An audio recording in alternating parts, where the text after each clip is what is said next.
Yeah, thank you for having me. Hi, everybody. My name is Joanne Song Engler. My pronouns are she, her, hers.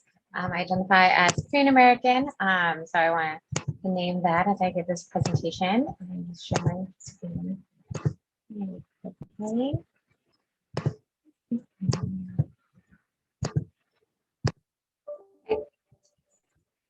All right. So well, first of all, I want to thank you all for being here because I'm sure you are on Zoom a lot. And so I know folks have their cameras off, and that's totally fine. Whatever you got to do to like stay engaged, and so feel free to interrupt at any time if you have questions. I can't, because I'm sharing screen, I can't see, but I can see the chat. And so feel free to just unmute yourself if you have a question or if you just want to add a comment.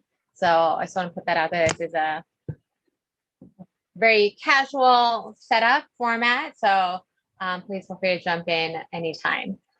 So as Harper mentioned, I'm going to talk about the model minority myth and Asian Americans. So I intentionally, at least throughout my presentation, I'm going to use the term Asian American as a way to collectively refer to people of Asian ancestry in the United States who may identify either through census definitions or cultural background. I know there's multiple pan-ethnic terms that are consistently used for this group, like Asian Pacific American, Asian American and Pacific Islander, Asian Pacific Islander Desi American. And oftentimes these terms encapsulate how often, like as a group, we're treated as a monolithic racial group. And so I recognize that this monolithic term is born out of stereotypes and white supremacy that reinforces this like racial and ethnic stratification, even within the Asian American collective. But I did want to purposely separate Pacific Islanders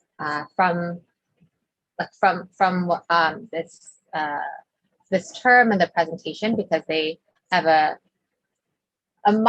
granted, everyone, all groups within the Asian American group have different histories, but I think Pacific Islanders have very distinct history of racialization and experiences than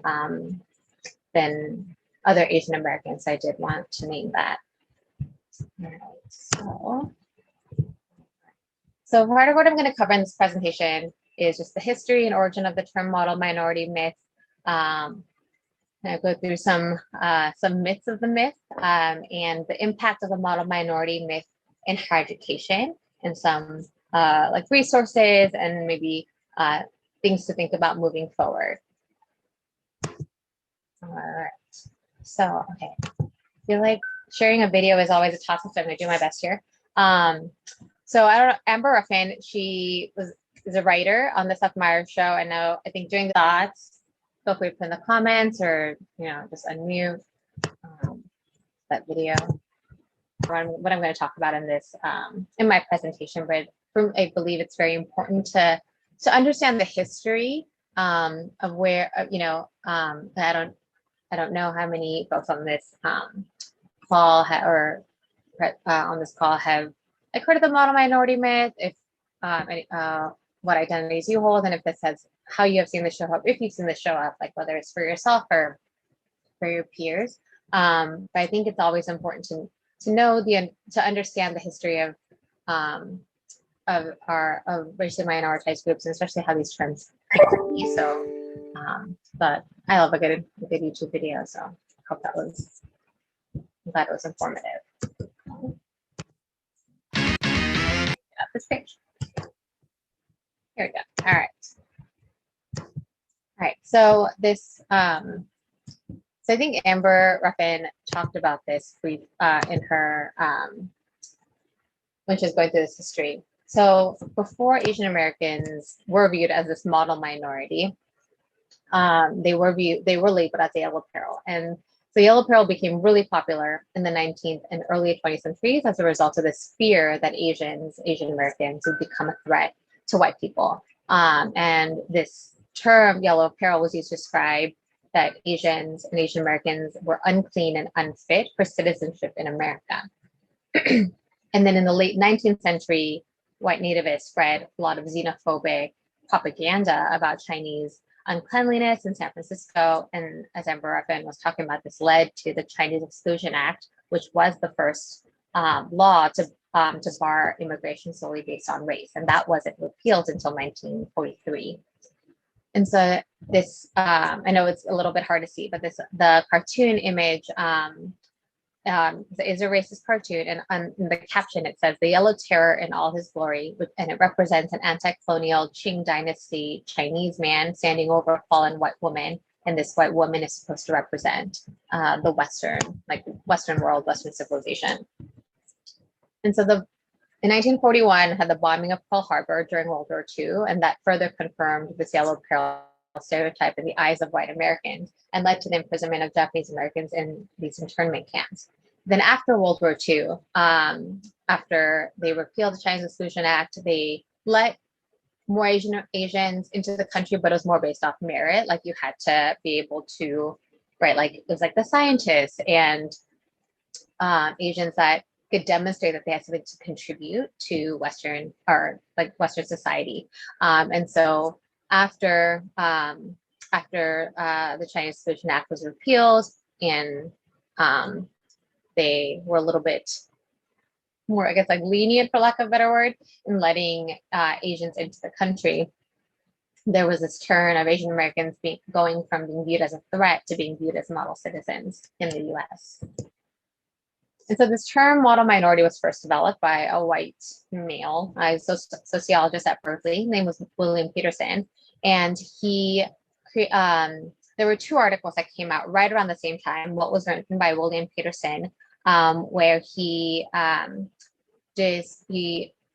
talks about Japanese Americans and how they were becoming these like model citizens and achieving academic success and things like that. And then around the same time, there was another article that talks about Chinese Americans. The author for that one I wasn't able to find, but talked about how Chinese Americans were also praised for their achievements and accomplishments despite the racism and other struggles that they encountered. And in the article, the author specifically wrote, "And visit Chinatown, USA, and you find an important racial minority pulling itself up from hardship and discrimination to become a model of self-respect and achievement in today's America." And so this term that was initially used to describe Chinese Americans and was used to describe Japanese Americans, Korean Americans in the 1970s. And then around the 80s is when it became this like umbrella, like stereotype for to describe all Asian groups. And therefore the model minority myth has treated pretty much everyone of Asian descent as this monolithic racial group and fails to account for the diversity that exists within like Asian Americans. And then this picture right here, I don't know if any of you have seen this picture before. Is a Time magazine cover in 1987, and 87 was just a tad before my time. But it was this really prominent magazine cover, and it has 6 Asian looking kids, and the title of the cover says "Those Asian American Whiz Kids." And this cover really enforced this model minority image for Asian Americans, because Time was this very well known, reputable magazine, and it really contributed to that widespread. So what is this myth exactly? And so this term is now used to generalize, as I said, the entire Asian American group. And the center of this myth is that Asian Americans have successfully overcome racial discrimination against them and have assimilated into mainstream America. And so since the 60s, the stereotype has been mainly attached to Asian Americans and talking about degrees of success around academics and occupation, and saying that they've achieved higher levels of success than other racially minoritized groups. But however, this definition of success that surrounds the model minority myth is very much focused on academic success, like grades and degree attainment, and it doesn't really focus on much else, or occupations.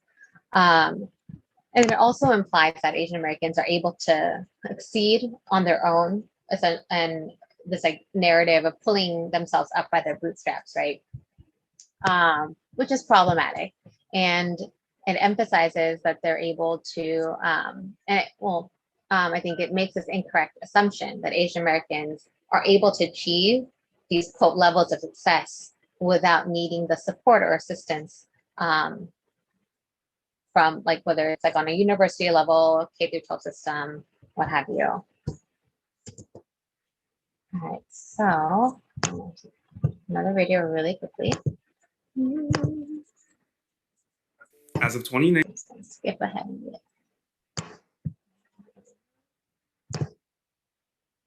American Studies.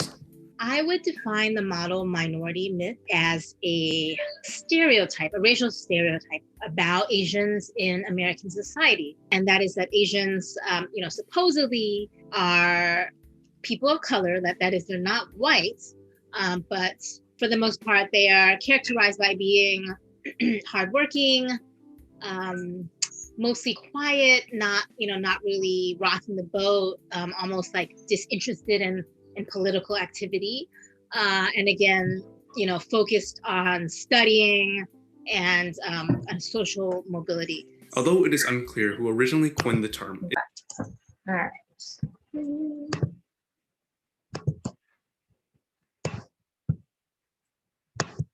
Oops, sorry. As of 2019, around 6.1. There you go. Okay. So what I did want to mention, or make note of, is this idea of a racial wedge. I don't know if that's a term that folks here are familiar with, but as I mentioned in my previous slide, since the end of World War II, many as Asian Americans have been used as this model minority stereotype and kind of like this measuring stick for groups of color. We've become what folks have termed as a racial wedge.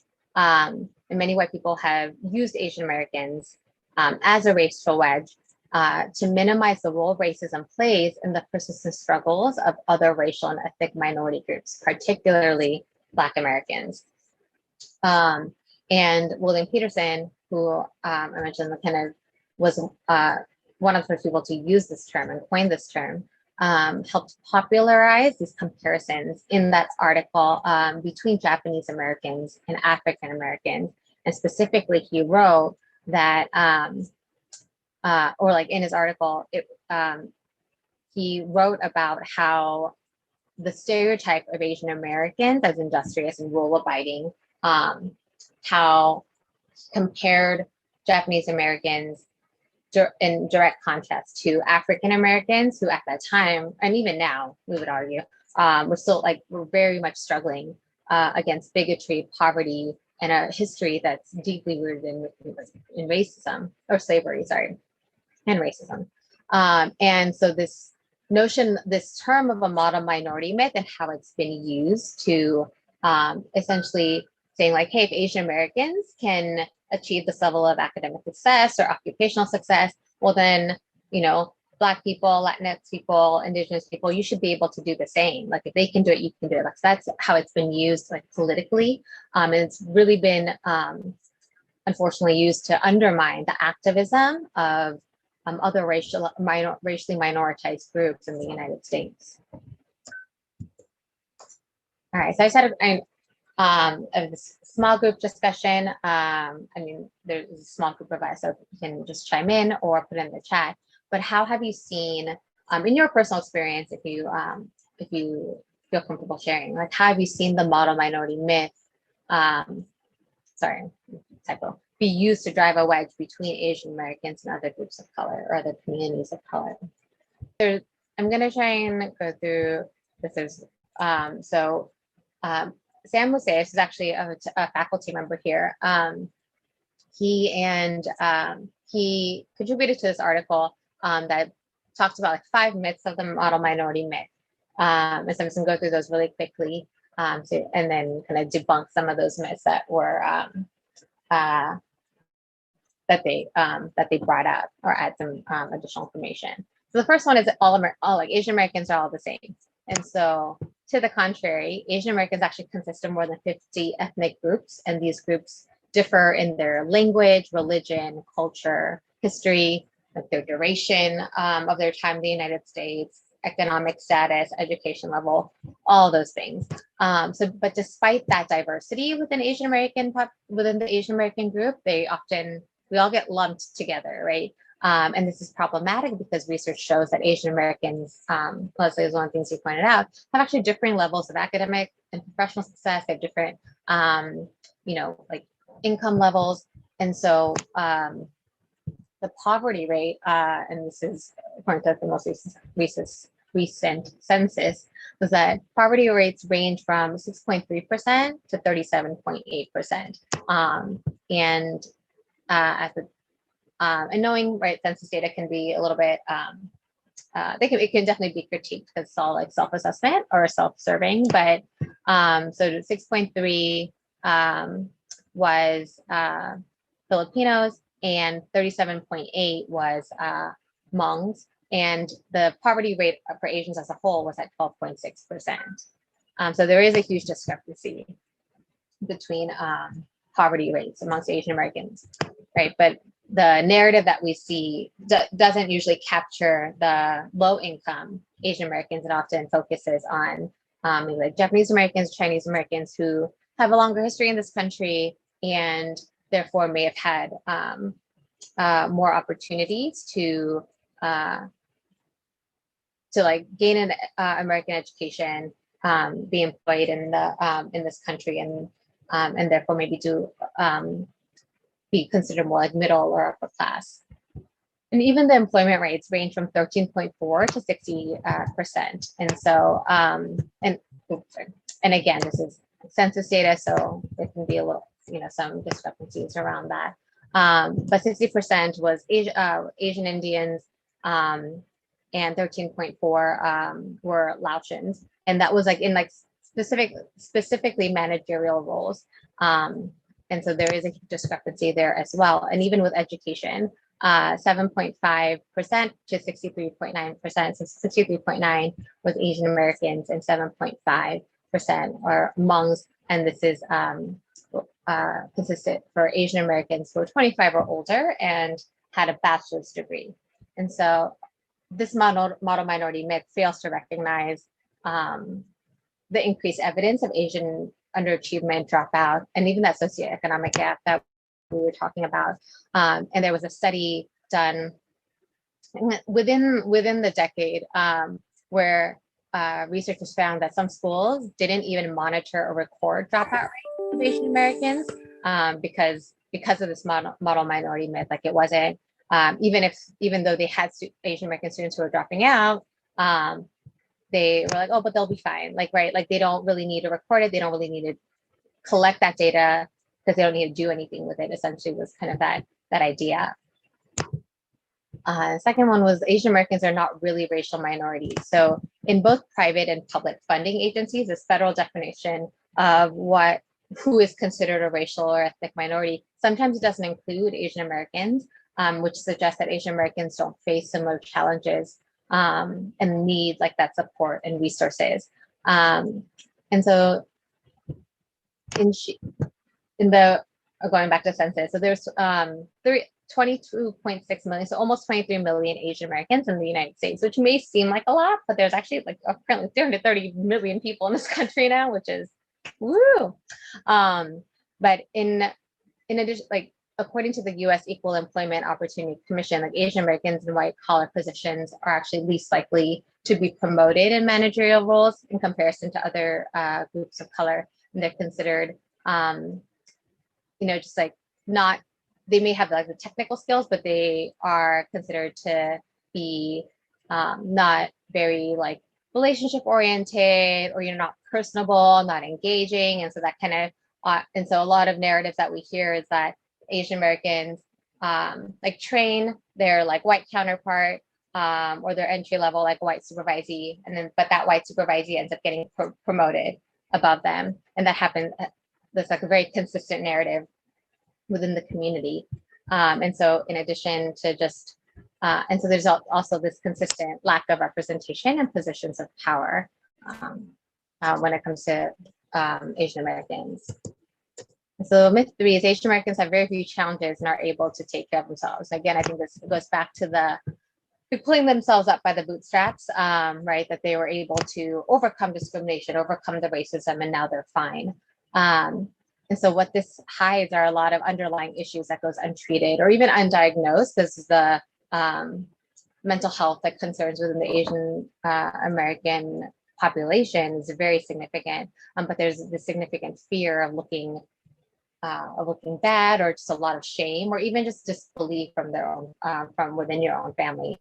And so a lot of research that I found around these like challenges had a lot to do with mental health concerns. And it showed that despite these ideas or these messages that Asian Americans are fine, or they'll be fine, they can take care of themselves, there's actually a lot of struggles, particularly mental health struggles, that are significantly impacting the community. All right. And Asian Americans do not seek or require resources and support. And this kind of goes back to myth 3 around a lot of that, like help seeking or even mental health concerns. But a lot of like Asian American researchers, what they found is that there's a lot of hesitancy around seeking help because it directly conflicts with the cultural values that exist within Asian American communities. And what is, I guess, emphasized in Asian American communities is this like notion of emotional self-control and conformity to norms. And emotional self-control stresses this importance of suppressing one's emotions rather than expressing them. And if Asian American students fail to adhere to cultural norms, they risk bringing like that shame and dishonor that's very real. And I think it really prevents them from seeking out the support and the help that they need, or they may not even know that they need help or that there is help out there, because it's this reinforced messaging that either you shouldn't seek out help because we are the model minority, or that we don't need it because we will be fine and we'll be able to figure this out on our own. So lastly, when it comes to the model minority myth, the focus is very significantly on college degree, like this educational attainment piece. And Musaeus found that despite identical education levels, like Asian Americans actually have lower salaries and hold fewer managerial positions in comparison to non-Asian Americans. And despite an increased number of entry-level corporate jobs being held by Asian Americans, there has been no increase in Asian Americans in executive positions, as I mentioned before, because it continued to be characterized as lacking communication skills, lacking leadership, lacking those like personable, like relationship-oriented qualities. And so just, and of course, I don't think this is going to be like brand new information to anybody, but despite equal levels of education, there continues to be that like racial discrepancy or that wage discrepancy based off race and gender identity.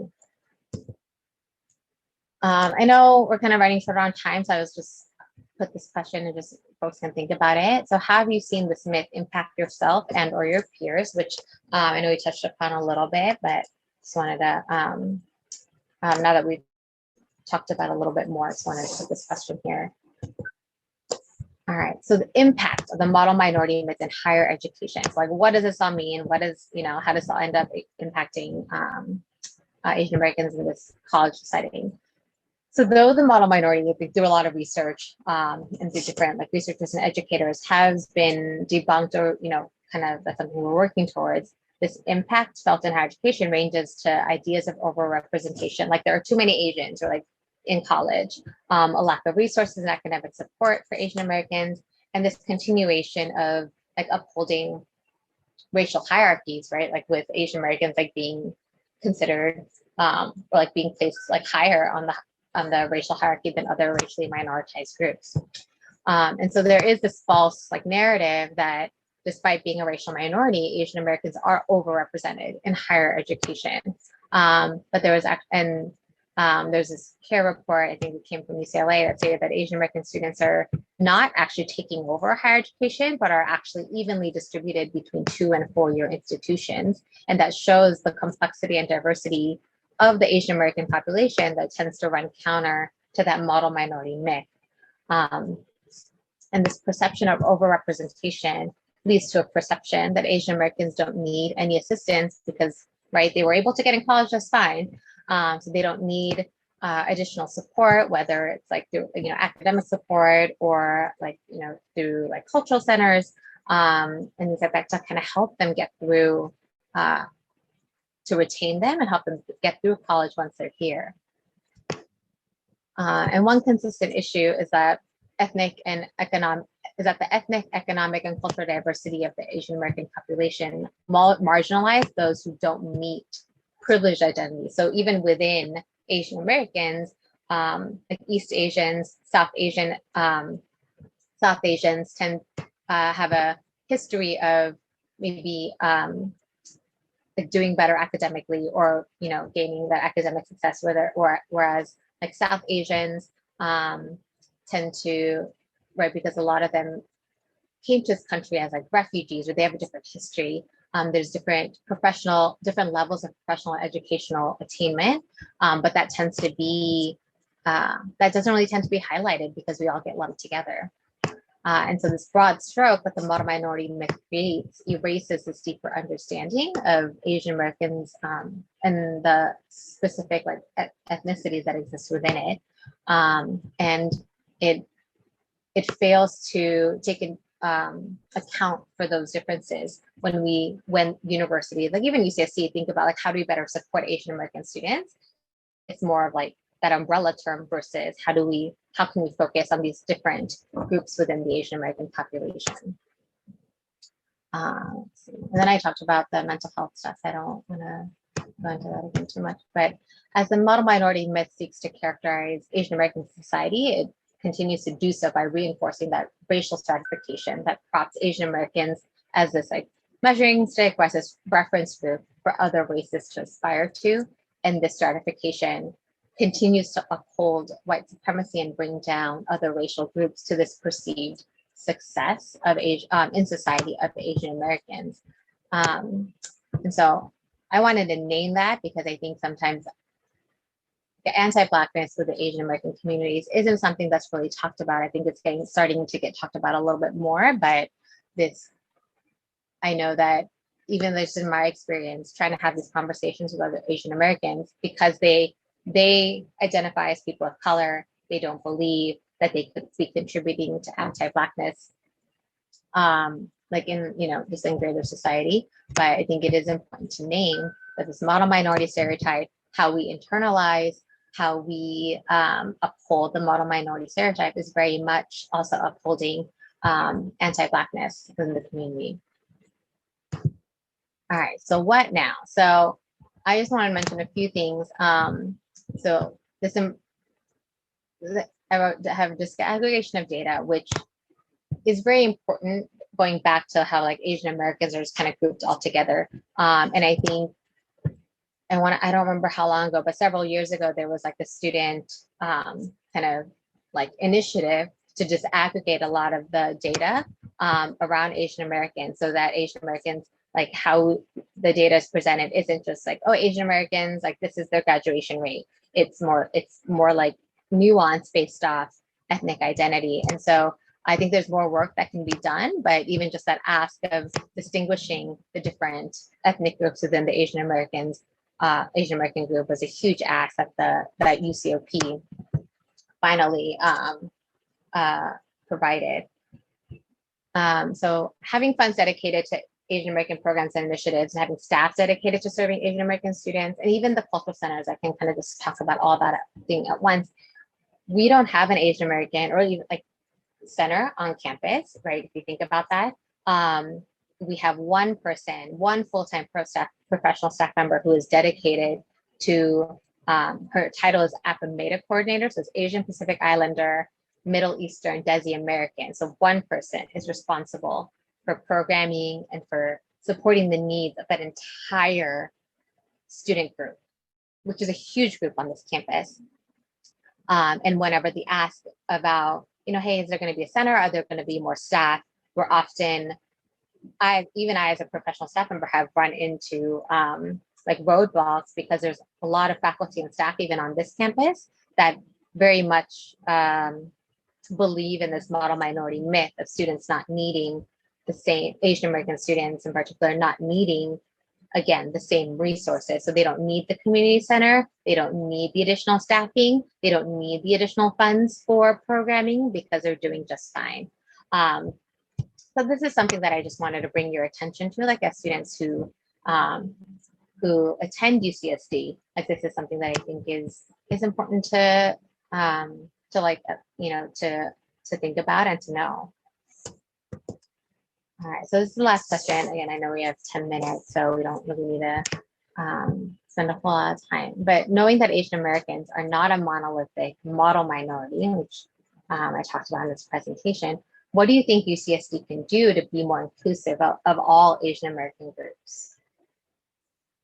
Or things like coming up. So like I know I mentioned disaggregation of data. There's just so much more to that than what I was able to capture in like the few seconds that I talked about it. But AFAMEDA, Wendy, who's our AFAMEDA coordinator, is doing a workshop on disaggregation of data. And there's like 3 or 4 panelists that are going to be there to talk about like the importance of disaggregation of data for our Asian American population. And so if you're interested, that can you can register for that. That's Friday.